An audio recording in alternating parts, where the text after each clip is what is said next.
Am I ये audible? अपना गुरु जी की बात मान रहे हैं और हम जाके गुरु जी का क्लास लगा रहे हैं। तो हम गुरु जी का आनंद यस मैम। वही सिखाया। मतलब हमने किसी को जो कहा ना रीच पाने वाला मार्केट में मुझे बोल रहे हैं। अभी गए उधर अपने तुमको सब पता है। तुम आप नहीं सब पता कर लिए बताओ मनीष आप तो नहीं। लेकिन अभी भी क्या है ना Okay, so Roshan, have you installed IntelliJ IDEA in your system? आगे इक्लिप्स इंस्टॉल किया है मैम। Hello. इक्लिप्स इंस्टॉल किया है। भाई ना सट्टा बजा आवाज ही नहीं आ रही। Hello Hello. हेलो। Yes. हाँ, Install. आवाज आ रहा है क्या मैम? तो ये सब समझ में नहीं आ रहा।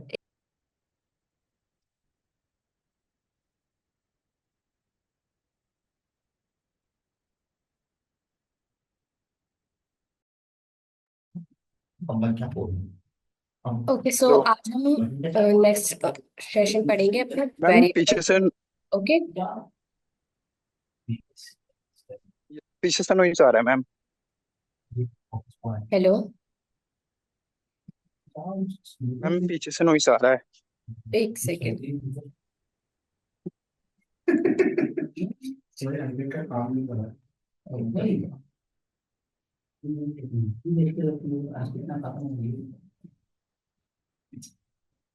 क्लासेस आ गया तभी। क्लास ले रहे हैं। Yes ma'am.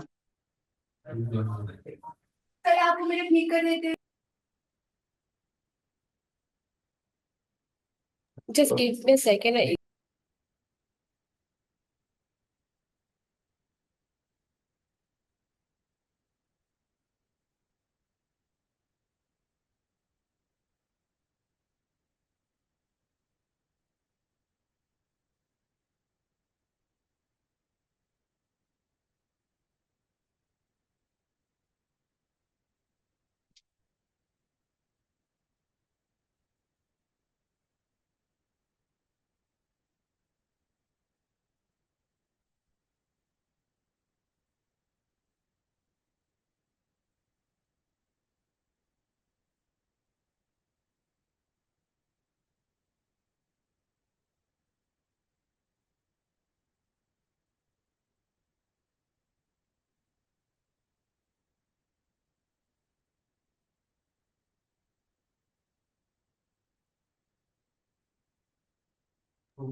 हेलो आयुष, अभी भी नॉइज, रोशन अभी भी नॉइज आ रहा है?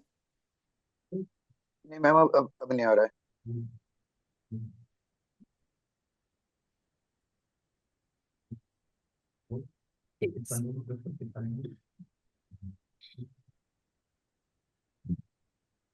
वाईफाई लगना कुछ पहले होना चाहिए। मैम अभी भी आ रहा है पीछे से हल्का हल्का।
पूरा 19 पूरा भी तो 19 पूरा भी। Hello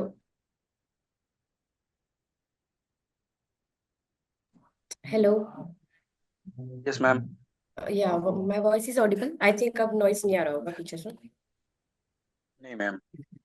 okay so let's start. Okay so मेरा क्वेश्चन था कि आपने इंटेलिजेंट आईडी इंस्टॉल कर लिया था अपने सिस्टम में?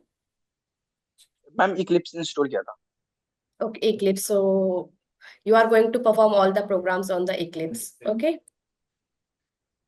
सो अगर आप मैं यहाँ पे इंटेलिजे में करवाऊंगी प्रोग्राम्स और आपको Eclipse में से कोई प्रॉब्लम तो नहीं है? No ma'am.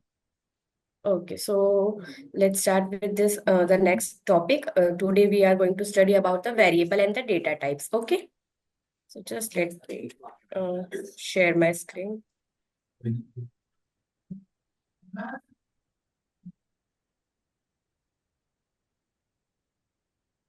Just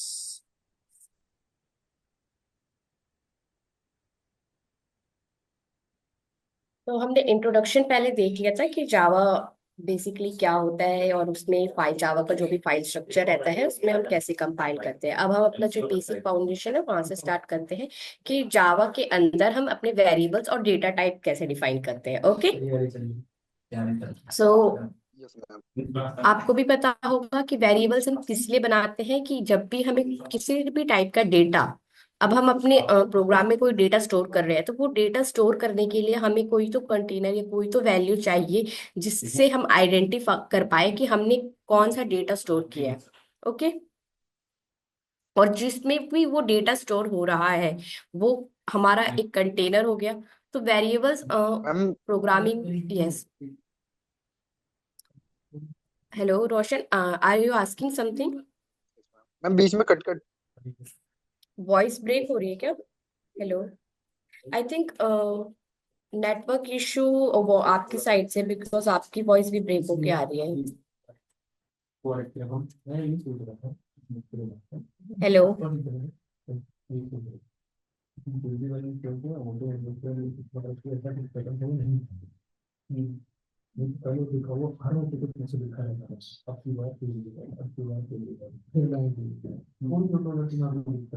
जाएगा। ओके ठीक है, अगर आप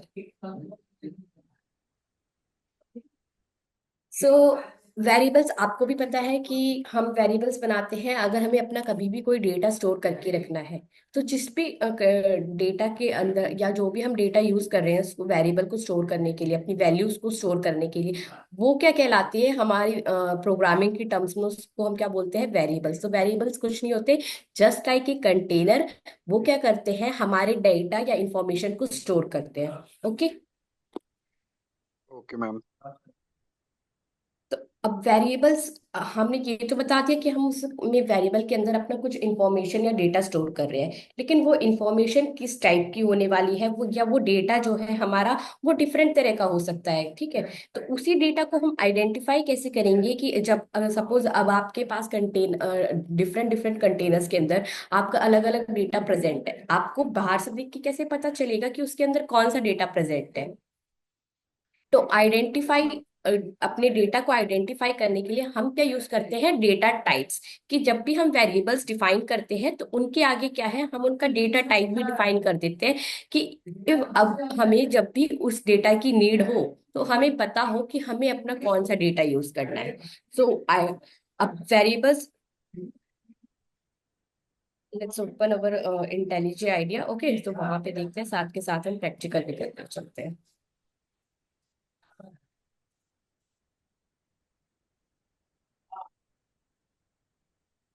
सर टाइम। मैम ये क्वेश्चन था मैम, ये यस, इंडस्ट्री में इक्लिप्स यूज होता है या इंटेलिजे आईडीए?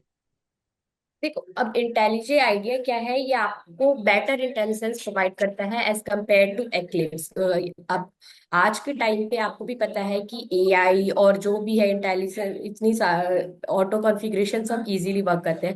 जहां पे आपको सब कुछ खुद से लिखना हो, मैनुअली पैकेजिंग करनी हो, वो ऑटोमेटिकली सपोर्ट करे तो हम लोग इंटेलिजेंट को यूज करते हैं। बाकी एक्लिप्स और इंटेलिजेंट में ज्यादा डिफरेंस नहीं है, फाइल स्ट्रक्चर तो ऑलमोस्ट दोनों का सेम ही होता है। नहीं मैम, ये क्वेश्चन है इंडस्ट्री में कौन सा यूज होता है। देखो इंडस्ट्री पे ये आपका ये भी कंपनी टू कंपनी वेरी करता है, क्योंकि मोस्टली जो है वो इंटेलिजे भी ऑफर करती है और एक्लिप्स भी ऑफर करती है। और रही बात, अगर आप किसी एमएनसी कंपनीज की बात करते हो तो वहाँ कोई स्पेसिफिक आईडी यूज नहीं होती, वहाँ पे तो नॉर्मल लोग अपने कंपनी के ऑर्गेनाइजेशन की तरफ से या तो ये वो पीएस कोड या फिर अलग सॉफ्टवेयर यूज करते हैं। Okay ma'am. ठीक है, तो अगर ये आप कह रहे हो ना कि मोस्टली ज्यादा क्या यूज होता है एक्लिप्स या इंटेलिजेंट, तो वो आपका कंपनी टू कंपनी हर वैरी करता रहता है। बहुत से लोग अभी भी एसटीएस भी यूज करते हैं, स्प्रिंग टूल सूट। तो वो अगर आप कहो कि इंटेलिजेंट ज्यादा पॉपुलर है या एक्लिप्स, तो वो कहना थोड़ा मुश्किल है।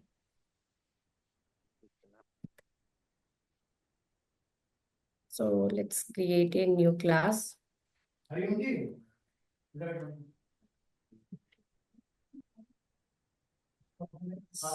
ओके, सो सबसे पहले हम अपना, अब देखो जैसे ही मेन टाइप करते हैं यहाँ पे ऑटोमेटिकली ये सजेस्ट कर देता है। तो पूरा लिखने की बजाय बस मेन में लिखा मैंने और ये ऑटोमेटिकली इसको इंजेक्ट कर देता है। तो बस यही चीजें होती है जो इंटेलिजेंट को थोड़ा और आइडियल बनाती है एज कम्पेयर टू बाकी अदर वो आईडी। ओके, अब हम बात कर रहे थे वेरिएबल्स की, कि अब मुझे एक इंफॉर्मेशन स्टोर करनी है कि वेरिएबल्स,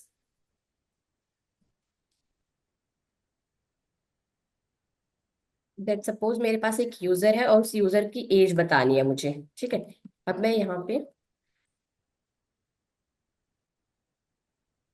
एज 23, अब ये एज 23 है या जो भी ये नंबर है, कैसे पता चलेगा कि इसमें हमारा जो ये एज वेरिएबल है इसके अंदर हमारे पास एक न्यूमेरिक टाइप का डेटा है। तो वो डिफाइन करने के लिए हमें क्या है, यहाँ पे डेटा टाइप इसका लिखना होता है इन। और जावा जो है एक स्ट्रांगली टाइप प्रोग्रामिंग लैंग्वेज है। तो यहाँ पे जब भी हम अपने वेरिएबल्स मेथड्स या जो भी चीजें डिफाइन करते हैं, हमें उसका डेटा टाइप जरूर डिफाइन करना होता है कि हम किस टाइप का डेटा उसके अंदर स्टोर करने वाले हैं। ओके, तो जब हम ओके डेटा मैम। टाइप्स की बात, हाँ डेटा टाइप्स की बात करते हैं तो हमारे पास अलग अलग तरह का डेटा प्रेजेंट है। तो सबसे पहले तो दो कैटेगरीज में हम उसको डिवाइड करते हैं, एक है हमारा प्रिमिटिव और दूसरा है नॉन प्रिमिटिव। प्रिमिटिव डेटा आपका वो होता है जो कि प्री डिफाइंड है, जिसमें आपको कुछ नहीं करना, इसमें फिक्स्ड है कि इंटीजर के अंदर आप सिर्फ न्यूमेरिक वैल्यू ही स्टोर कर सकते हो। ओके, यू कैंट, अगर आप इंटीजर आपने किसी डेटा टाइप के अंदर वेरिएबल के आगे लगा दिया, तो आप उसके अंदर न्यूमेरिक वैल्यू ही लिख सकते हो। जैसे ही हम उसके आगे कोई कैरेक्टर या फिर कोई और वैल्यू असाइन करेंगे, तो ये क्या है, आपको एरर दे देगा। देखो अभी तक ये सही चल रहा था, अगर मैंने इंट एज के अंदर एक एस वैल्यू दे दी, तो इसने क्या कर दिया, इसको एक एरर दिखा रहा है कि कांट रिसीव, क्योंकि यहाँ पे ये क्या बोल रहा है कि एज को तो इसने आइडेंटिफाई किया एक इंटीजर टाइप का डेटा, और हम उसे प्रोवाइड क्या कर रहे हैं, एक कैरेक्टर एस। तो इसलिए डिफरेंट डेटा के लिए हमने यहाँ पे अलग अलग डेटा टाइप बना रखे हैं, ताकि कंपाइलर या जो इंटरप्रेटर जब भी हमारा प्रोग्राम एग्जीक्यूट करेगा तो वहां पे कोई एरर ना हो। ये आपको लाइन बाय लाइन पहले ही बता देता है कि आपको इंटीजर के अंदर न्यूमेरिक वैल्यू ही स्टोर करनी है। ओके, तो प्रिमिटिव डेटा टाइप्स वो होते हैं हमारे जो कि फिक्स्ड है। नॉन प्रिमिटिव डेटा टाइप्स आपका वैसा वो डेटा है जो यूजर अपने अकॉर्डिंग उसको मॉडिफाई कर सकता है। जैसे कि हमारे एरेज होते हैं, स्टैक्स होते हैं, लिस्ट या जो भी क्लासेस होती है, उनके अंदर यूजर अपने अकॉर्डिंग अपना डेटा डिफाइन करता है। ठीक है, तो प्रिमिटिव और नॉन प्रिमिटिव का डेटा डेटा टाइप का डिफरेंस पता चल गया आपका। देखो प्रीमिट और एक क्वेश्चन और आपका इंपॉर्टेंट होता है कि टोटल 8 ही डेटा टाइप्स है जो आपके प्रिमिटिव में मेन होते हैं। वो है integer, boolean, char, byte, short, long, float and double. Okay, अब इनका डिफरेंस देख लेते हैं, इनको एक एक करके। सो सपोज अपने इंटीजर टाइप की वैल्यू की, तो उसमें हमने डाल दिया 20। फ्लोट आपका यूज करता है न्यूमेरिक वो डेसिमल वैल्यू के, तो एक फ्लोट वैल्यू लेते हैं हम।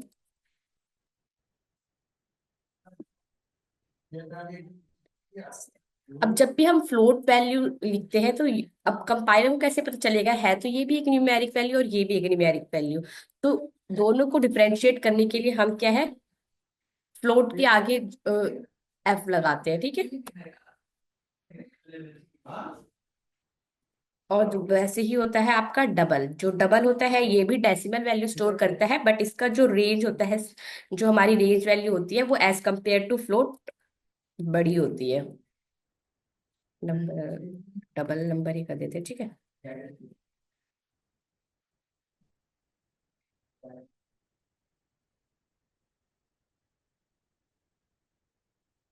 सेम लाइक इस पे भी हम डी लिखेंगे।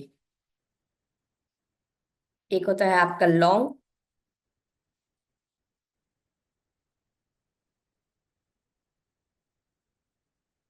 ठीक है। इसको आप जितनी भी बड़ी वैल्यू,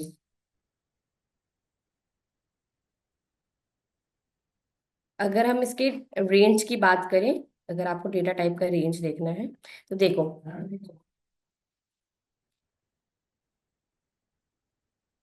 जो लॉन्ग होता है आपका वो क्या है, 8 बाइट, उसका डिफॉल्ट साइज 8 बाइट होता है और उसकी स्पेसिफिक रेंज यहाँ पे लिखी हुई नहीं है। एज कंपेयर टू इंट और शॉर्ट लॉन्ग के अंदर आप बड़ी से बड़ी बड़ जो भी न्यूमेरिक वैल्यू है वो स्टोर कर सकते हो। फ्लोट और डबल में, डबल के अंदर एज कंपेयर टू फ्लोट में आप ज्यादा वैल्यू स्टोर कर सकते हो, ओके। उसी तरह बोलियन होता है आपका सिर्फ ट्रू और फॉल्स डिफाइन करने के लिए। कैरेक्टर, अगर आपको कोई स्पेसिफिक कैरेक्टर्स यूज करने हैं, like A B C D, उनको डिफाइन करना है तो वो हम अपने कैर के अंदर यूज करते हैं। बाइट आपका होता है अगर आपको 0 1 शॉर्ट वैल्यूज स्टोर करनी है तो। और ठीक है, तो ये सारे आपके आ गए प्रिमिटिव डेटा टाइप के अंदर। लेकिन जो आपका स्ट्रिंग होता है वो आएगा आपका नॉन प्रिमिटिव के अंदर, क्योंकि उसके अंदर हम अपना डेटा चेंज करते हैं, उसके अंदर हम उसे डेटा मैनिपुलेट कर सकते हैं, ओके।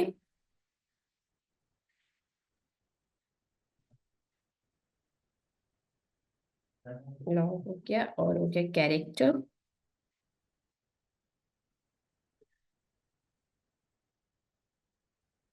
कैरेक्टर हम जब भी लिखेंगे तो यहाँ पे क्या है, उसको हम सिंगल कोट्स में, ठीक है। अभी इसमें मैंने कुछ भी डिफाइन किया तो वो इसको क्या लेगा, ऐसे कैरेक्टर।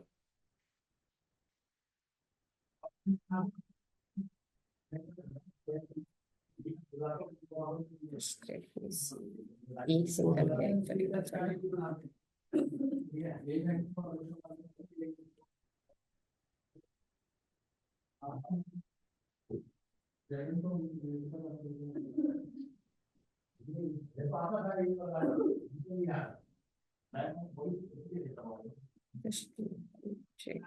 कैर,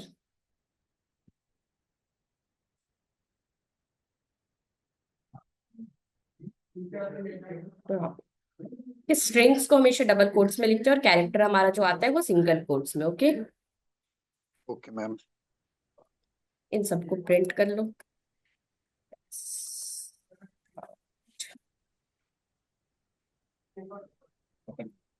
अब सबको एक ही लाइन, एक ही स्टेटमेंट के अंदर अगर मैं प्रिंट करना चाहूँ तो मैं क्या है, ऐड जो साइन होता है उसको हम कॉन्केटिनेट कर सकते हैं। ये पूरा एक ही लाइन में आपका प्रिंट होगा फिर। एज, यस नंबर,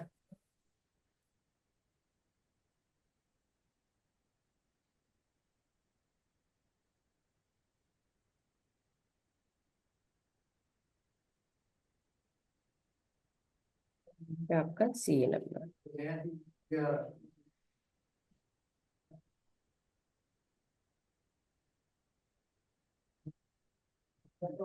ये सारा क्या है आपका एक ही लाइन में इसलिए प्रेजेंट होगा क्योंकि ये जो आपने ऐड साइन किया है ये क्या करेगा, इसको कॉन्केटिनेट। कहीं अगर आप मल्टीपल वैल्यूज करते तो, अब देखो यहाँ पे इसने क्या कि हम जब भी नंबर के बीच में कॉन्केटिनेशन प्रोवाइड करते हैं तो इन्होंने क्या किया, इनका सम कर दिया, 20 प्लस ये जो भी वैल्यूज थी सबका सम रिटर्न कर दिया। इसको अलग अलग ही हम प्रिंट कर लेते हैं क्योंकि यहाँ पे न्यूमेरिक वैल्यू है वो उसको ऐड कर रहे हैं।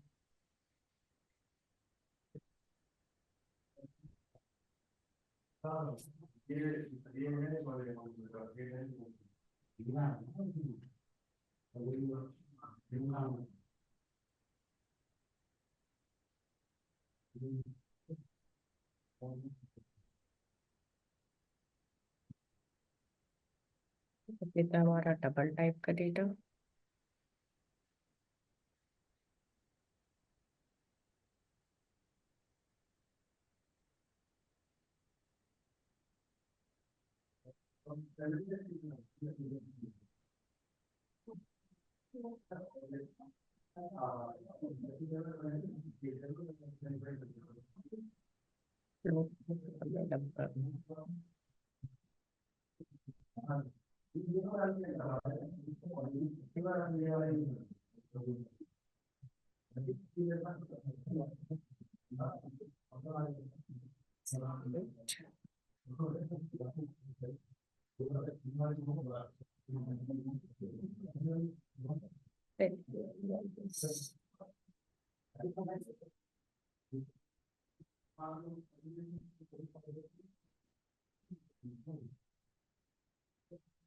अच्छा, यहाँ पे सॉरी, ये कर दे रहा था। जावा स्क्रिप्ट और जावा एक साथ काम करते करते ना कई बार ध्यान नहीं रहता और सेम टेक्स्ट कोड लिखते थे।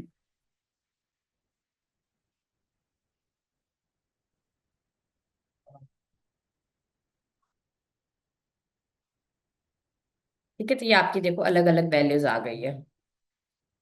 ये साथ पे जो भी मैंने मैसेज पास किया था उसका वो मैसेज आ गया, ये जो भी हम प्रिंट कर रहे थे। अब वेरिएबल्स की ये तो बात करी, अभी तक हमने ये जो वेरिएबल्स डिफाइन किए ये क्या था हमारा। हमने नॉर्मल वेरिएबल्स डिफाइन किए हैं कि हमने मेन मेथड के अंदर ही वेरिएबल्स है। अब वेरिएबल्स डिफाइन करने के भी हमारे पास तीन तरीके होते हैं कि जब भी हम क्लासेस की बात करते हैं तो वहां पे हमारे पास तीन टाइप का डेटा होता है। लोकल वेरिएबल, स्टैटिक और इंस्टांस वेरिएबल। अभी तक हमने जितने भी वेरिएबल्स बनाए वो सारे क्या थे, इंस्टांस वेरिएबल, जो कि हम मेन मेथड के अंदर ही हमने उन वेरिएबल्स को बनाया था और डायरेक्टली ही एक्सेस कर रहे थे। कुछ वेरिएबल्स ऐसे होते हैं जिनको हम आउटसाइड द मेथड बनाते हैं, ठीक है।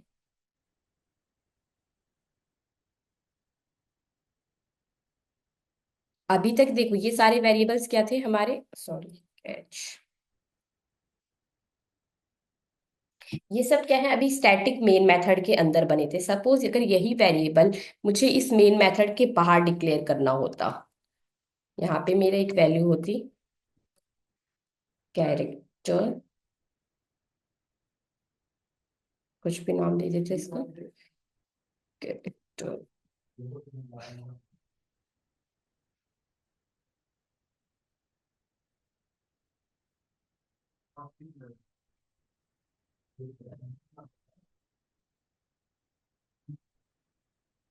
अब इस वैल्यू को अगर आपको प्रिंट कराना हो तो देखो आपका एस आउट यहाँ तो चलेगा नहीं मेन मेथड के अंदर, without outside the main method आपका ये ऐसे चलेगा। इंटेलिजेंस में काम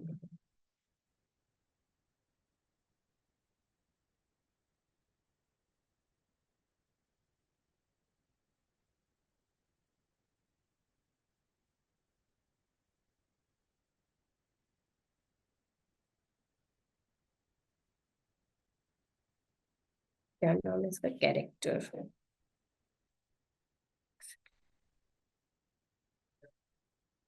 Let's see the difference between different types.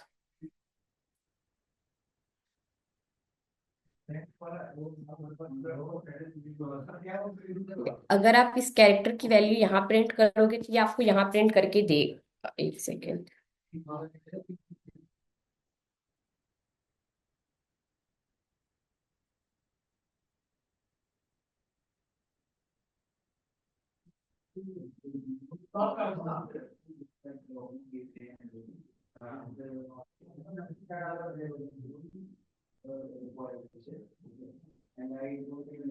अब इसी वैल्यू को आपको क्या है हमें यहाँ पे एक्सेस करना है, तो ये जो वेरिएबल हमने आउटसाइड द मेथड यूज किया है लेकिन ये क्या है हमारा क्लास के अंदर ही प्रेजेंट है, तो वो वेरिएबल्स हमारे कहलाते हैं,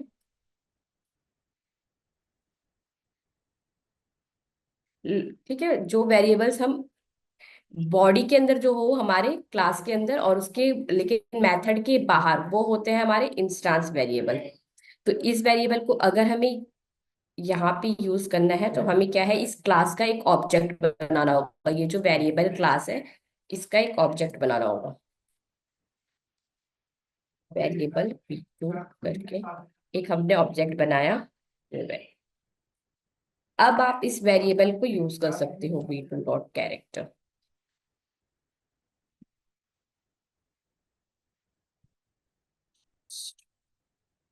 पहले सही कर देते हैं।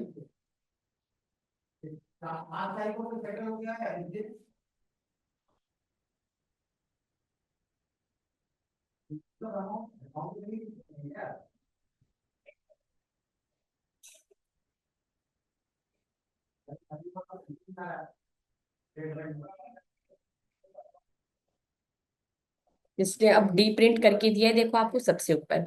तो जो वेरिएबल्स हम अपने मेन मेथड के आउट बाहर डिक्लेयर करते हैं, मेन मेथड कह लो आप, या फिर आपका यहाँ पे इसके अलावा और भी कोई मेथड प्रेजेंट होता, जो भी आप outside the method variable declare करते हो लेकिन वो आपके क्लास के अंदर प्रेजेंट हो, तो वो होता है हमारा इंस्टेंस वेरिएबल।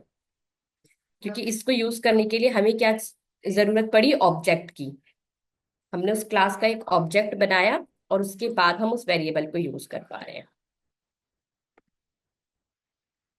और जो वेरिएबल्स हमने यहाँ पे डिक्लेयर किए थे, ये सारे आपके वेरिएबल्स कौन से थे, लोकल वेरिएबल्स, जो कि सेम मेथड के अंदर डिक्लेयर हो।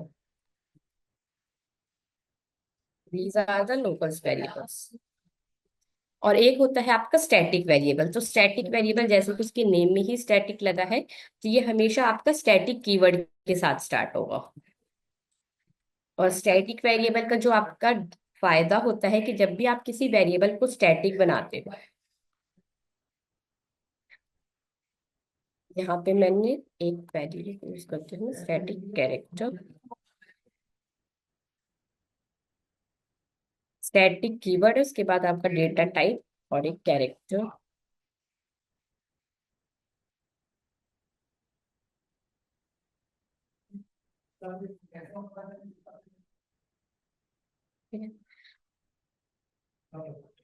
इस वैल्यू को यूज करने के लिए आपको, आप डायरेक्ट यूज कर सकते हो, किसी ऑब्जेक्ट बनाने की जरूरत नहीं पड़ेगी हमें।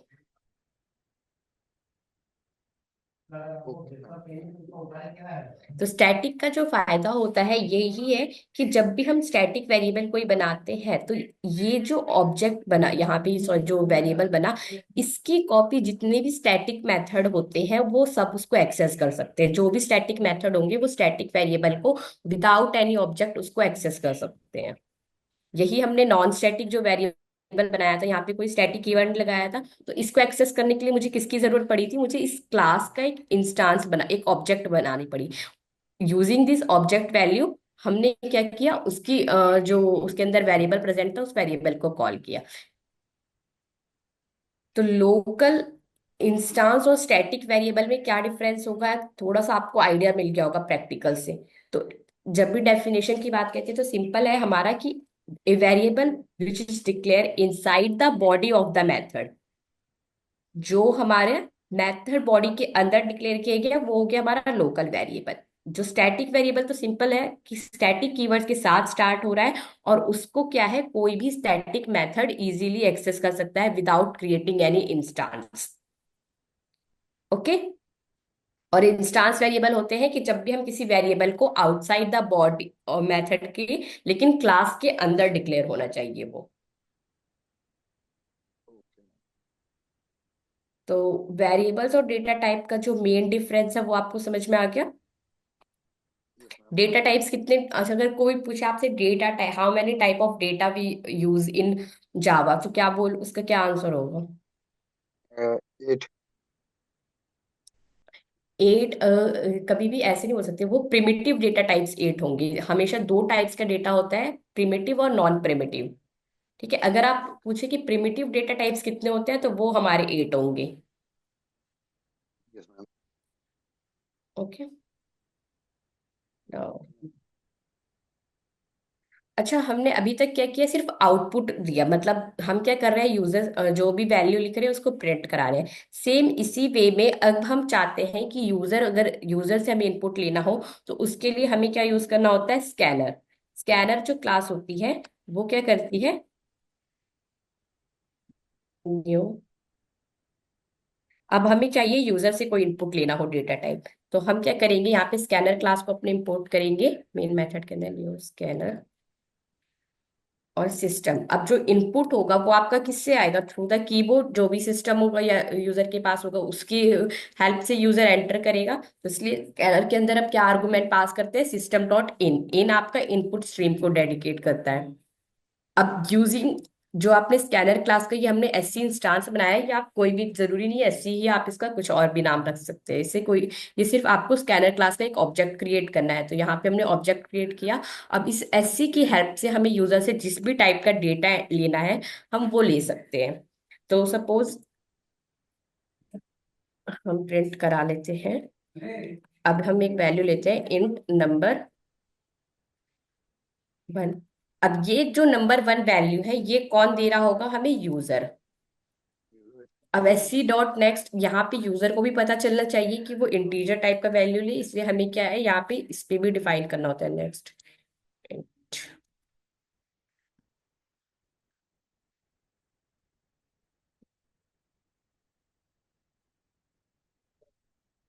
और आपको वैल्यू प्रिंट होके देखनी भी है कि क्या मांगेगा ये, तो हम यहाँ पे प्रिंट करा लेते हैं, एंटर द नंबर।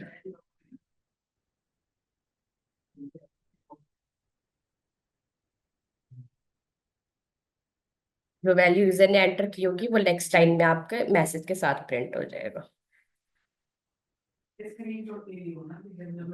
एक सेकेंड, ये स्कैनर क्लास इंपोर्ट नहीं हुई।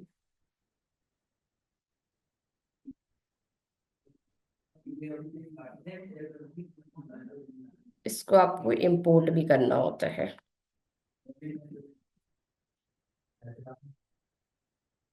अभी हम यूज कर लेते हैं import java dot net।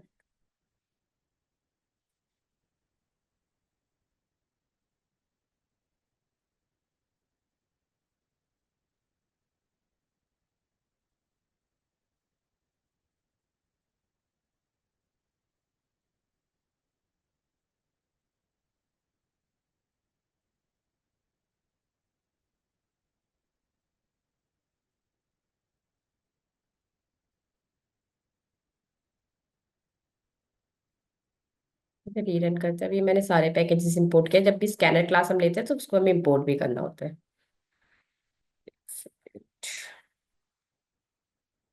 जी।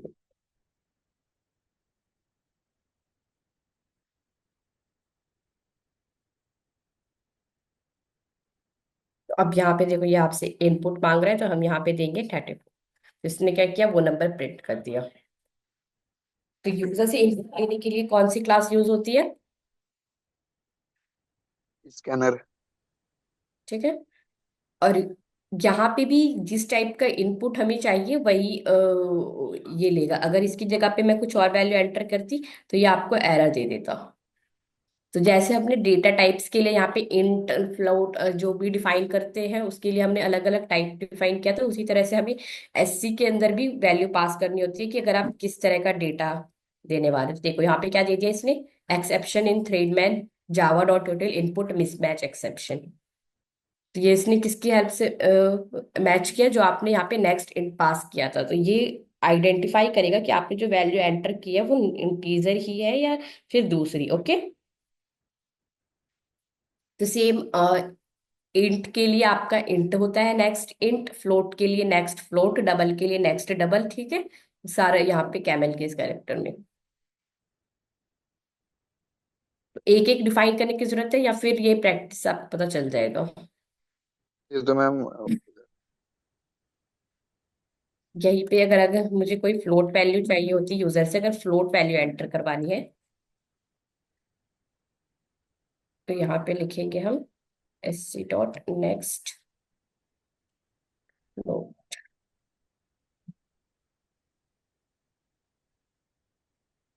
ठीक है। तो यूजर जो भी वैल्यू अब नंबर के टाइप पे वो डालेगा तो उसको वो क्या एज ए ट्रीट करेगा, एज ए फ्लोट। ठीक है। तो अगर आपको डेटा टाइप भी चेक करना है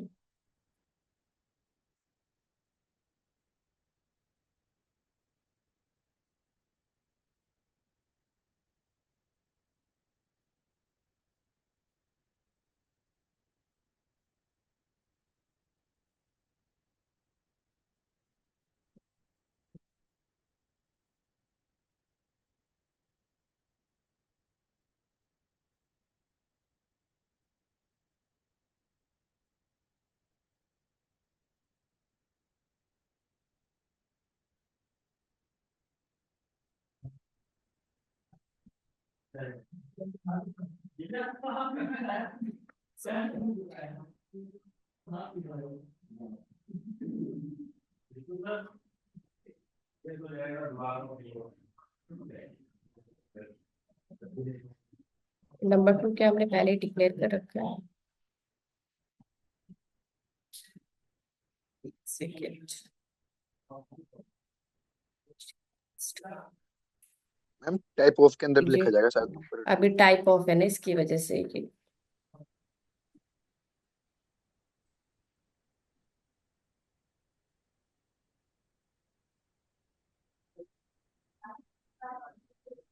कहीं पे तो दोबारा डिफाइन हो रहा है। एक सेकेंड।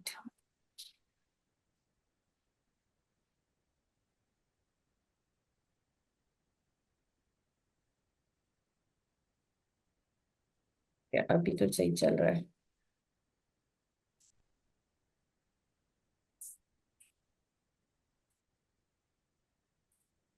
डेटा का टाइप कैसे चेक करते हैं, आपको पता है इसमें? टाइप ऑफ के अंदर Yes. लिखा जाएगा शायद। एक सेकेंड।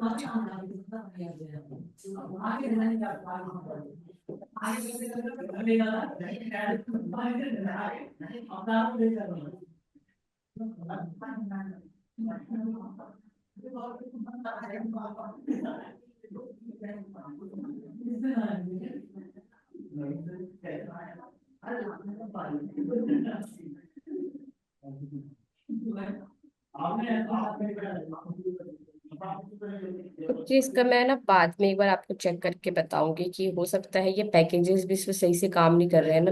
इसको भी पैकेज देखना पड़ेगा हमें। सपोज अब आपका इसमें एक छोटा सा टास्क ये रहेगा कि आपको क्या है, एक सेल्फ इंट्रोडक्शन प्रिंट करना है using the different type of data. ठीक है। Different type of okay. Data and the variables, जिससे कि आपको आइडिया मिले कि लोकल वेरिएबल्स और स्टैटिक वेरिएबल्स को आप कैसे यूज करोगे। Okay ma'am. ठीक है। जैसे कि अब आपने क्या करना है कि दो तीन वेरिएबल्स बनाने हैं जो कि आपने स्टैटिक यूज करने हैं। दो तीन वेरिएबल्स आपको इंस्टांस वेरिएबल, और उन सबको क्या है अपने मेन मेथड के अंदर एज ए इंट्रोडक्शन प्रिंट करना है। ओके। Yes ma'am. ऑल हमारा ये कवर हो चुका है।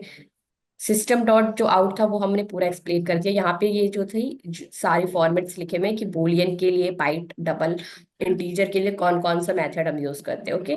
ये सारी वैल्यूज है आपकी रीड करने के लिए, स्कैनर सिस्टम से कैसे रीड करता है वो। ओके। Okay ma'am. तो अभी इस टॉपिक में कोई डाउट? मैम अगर डेटा टाइप का रेंज निकालना हो तो वो किस तरह निकालेंगे? क्या? रिपीट करना अपना क्वेश्चन। डेटा टाइप का अगर रेंज निकालना हो हमें। रेंज के लिए जो स्पेसिफिक, देखो रेंज तो ये आपका प्री डिफाइन होता है। इसमें रेंज आप देख सकते हैं कैसे, नहीं, एक सेकेंड।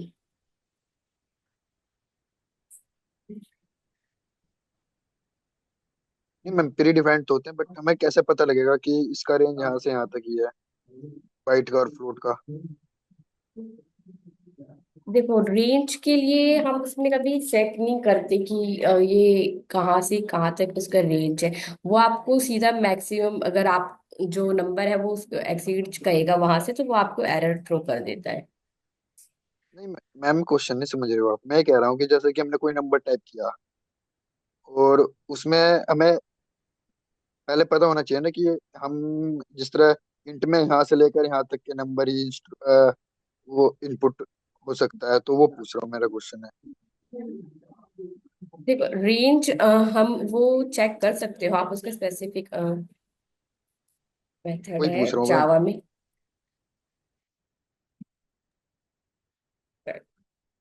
लेकिन जो है हम स्पेसिफिक याद करके चलते हैं कि ये डेटा कितना स्टोर करता है। ओके। जो रेंज निकालना होता है वो बेसिकली जो डेटा टाइप्स के अंदर जो रेंज होती है वो फॉर्मूले से मतलब कैलकुलेट होती है। जो मैंने आपको बाइट्स दिखाया था ना, उन बाइट्स पे आपका साइज डिपेंड होता है, तो वो कैलकुलेट करना थोड़ा सा डिफिकल्ट फॉर्मूला है। वो मैं आपको ना उसको बताऊंगी नेक्स्ट क्लास में। ठीक है। पूरे फॉर्मूले के साथ आपको बताऊंगी कि आप कैसे डिफाइन कर सकते हो कि आपको मिनिमम या मैक्सिमम वैल्यू कैसी है, तो उसका जो फॉर्मूला भी वो मुझे ध्यान नहीं आ रहा, तो एक बार मैं चेक करके आपको बता दूंगी। Okay. Okay ma'am. And anything else apart from no this? Ma'am. Okay, so shall we end this session, और कोई डाउट है आपके पास? No ma'am. Okay, so let's meet into the next session, और कल से हम जो आपका ये रेंज वाला क्वेश्चन था उसका भी डाउट हो जाएगा सॉल्व, और हम स्टार्ट करेंगे अपने मेथड्स और constructor. Okay. Okay ma'am. Okay.